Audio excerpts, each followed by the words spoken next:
This is the Earth Science Classroom. Today is November 30th, 2025, which marks the end of hurricane season 2025 in the Atlantic Basin, which means the Atlantic Ocean, the Caribbean or Caribbean Sea, and the Gulf of Mexico or Gulf of America. Either way, it's the same body of water that we're discussing.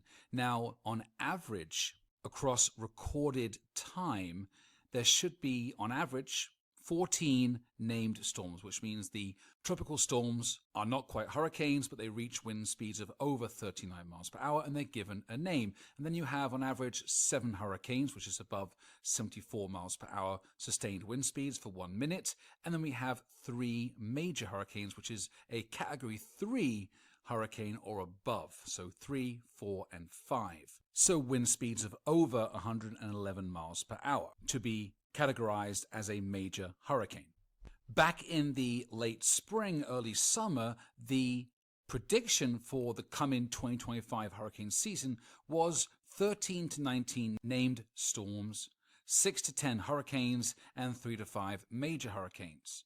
Now, this was given a 60% chance of above average in terms of hurricane production, 30% of around the same as the average, and then about 10% being below the average. Now, what really happened this hurricane season 2025 was 13 named storms, 5 hurricanes, and 4 major hurricanes, of which consisted of a Category 4 Gabrielle and the 3 Category 5s Erin, Humberto, and Melissa. Only hurricane season in 2005 had more Category 5s than in 2025.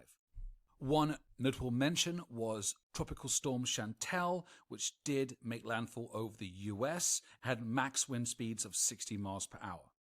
So the hurricane season this year was interesting. It was strange because you had a lesser amount of hurricanes in general, but the hurricanes we did get either really didn't develop into anything too strong, but the ones that did develop became monsters, especially Hurricane Melissa, which tore through Jamaica and Haiti and Cuba and Turks and Caicos and really did a number on those Caribbean islands and was one of the most powerful hurricanes ever formed in the Atlantic Basin with a very low central eye pressure of 892 millibars and a sustained wind speed of 185 miles per hour, which includes making landfall over Jamaica, and top wind speeds or wind gusts recorded at 252 miles per hour.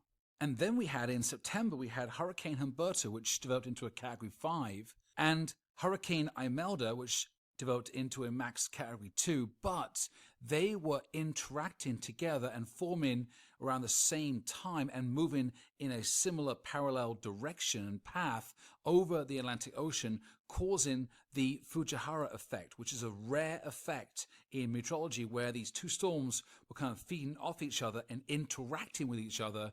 And this was observed for many hours, this interaction, when it became a certain distance between these two hurricanes. And it was quite amazing to watch unfold as these two tropical cyclones, these hurricanes, were moving together.